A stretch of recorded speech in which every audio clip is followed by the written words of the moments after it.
Yeah, so this is like just one of the areas that I grew up in. There's a lot of discourse right now about, physical games going, and the people that are in favor of digitizing games in the whole thing of minimalism and Clark, you're talking rubbish. You are talking rubbish.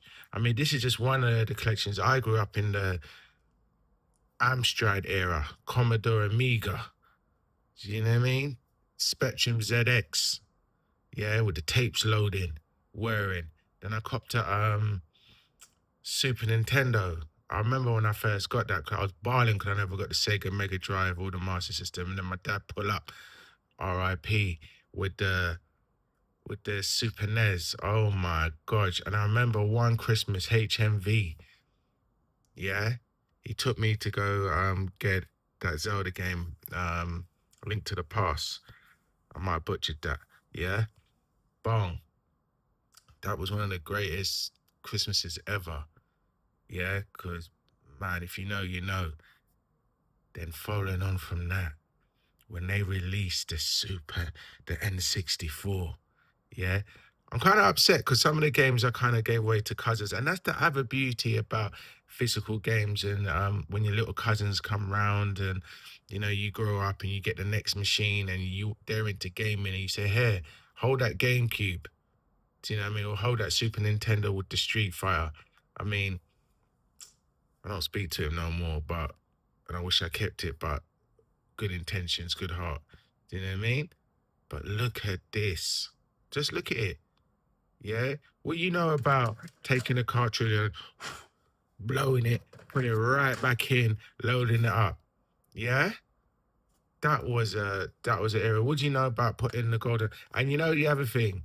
If you know, you know, when you you didn't touch the control pad and you just let it run and then a little sequence come up. You know what I mean? When you found out that first secret with the Game Boy Advance, when you just rolling on the bus going to uni, going college, just load it up on the bus because we weren't distracted by the phones and that tiki-toki or the Instagram. Yeah, you just locked in. Yeah, and then when the PlayStation came out, when PlayStation was the joint, yeah, and you put this. Look at it. Look at it. This is why physical games are important. Yeah, because you can. It's like to us. This is like vinyl. Yeah, all you little Spotify and all them little dumb playlists and things on loop. This is our vinyl. Yeah, this is we want to feel this. Each one of these cartridges carry a memory of a certain time. When me and my friends when we're going through that phase there, all around my house playing GoldenEye. Yeah, Devil's Cabbage in tow, chilling, bong bong bong. Yeah, where's my Jet Force Gemini? No, I need to listen. That was an unrated game, Is that the one with the ants, but made by Rare? Anyway, I digress. You see these games. If you know about ISS, International Superstar Soccer, on this machine, oh my gosh, yeah, oh my gosh, Advance Wars, Castlevania, oh my god, don't get me started. Even Metro, don't get me started. Yeah, physical games breed like core physical memories. That's what no one don't seem to understand. Yeah. And you know what, as well? We were more likely to complete the games. You're more likely to complete the games as a result. Yeah, we weren't going on forums, we were meeting up, talking, man, how do you get through that to that desert bit? You know what I mean? If you know, you know. Yeah? How do you do that level with the timer and you gotta burst through it? Seconds before the whole level blows up. If you know, you know. Yeah? My gosh. Like it was a beautiful time, man.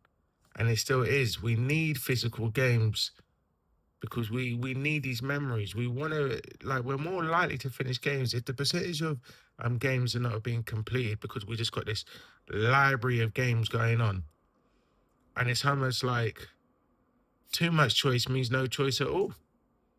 You get it? This was beautiful. This was a beautiful time. This was where connection was happening.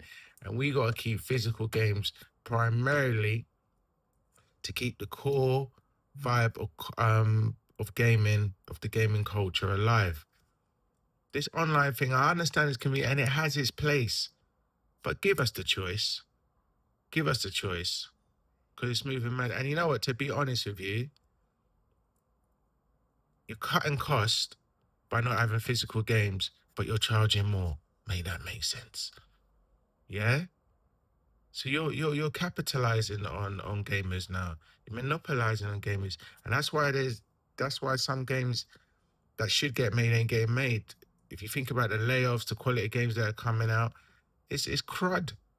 A lot of it is crud, and you're just filling up our library to the point where it's becoming quite overwhelming. And I'm saying that for someone who's got an Game Pass subscription. I got a Game Pass subscription, and I'm not completing my games. I mean, there's going to be a video on that coming real soon because yeah, my wife ain't having it. My wife won't have it. And let me be clear on that. My wife, one of the reasons why I married her, she had one of these. Like, she would load up a Super Nintendo and get down on the Street Fighter. Yeah, she would do her thing. Yeah? Listen, we got to do more, man. We got to do more for the gaming community. This was beauty.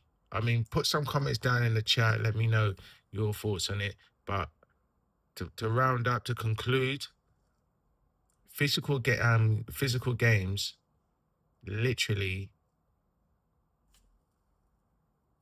are like Polaroid photos. It captures a moment in time.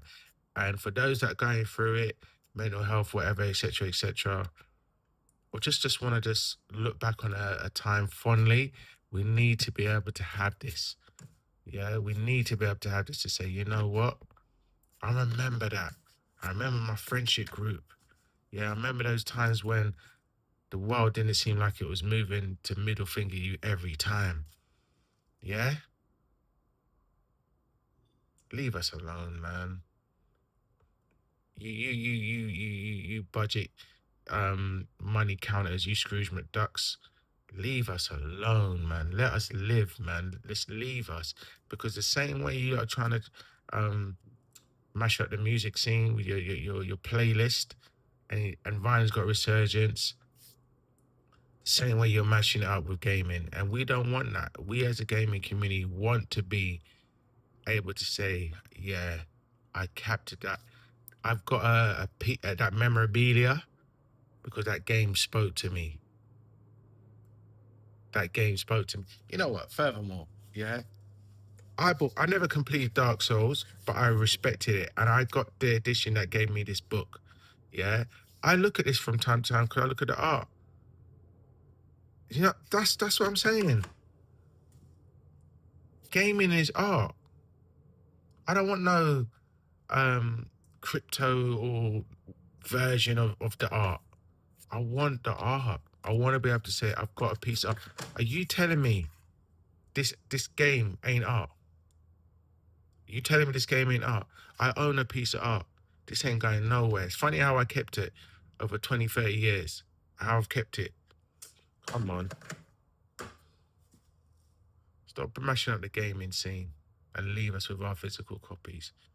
Respect us. Respect us.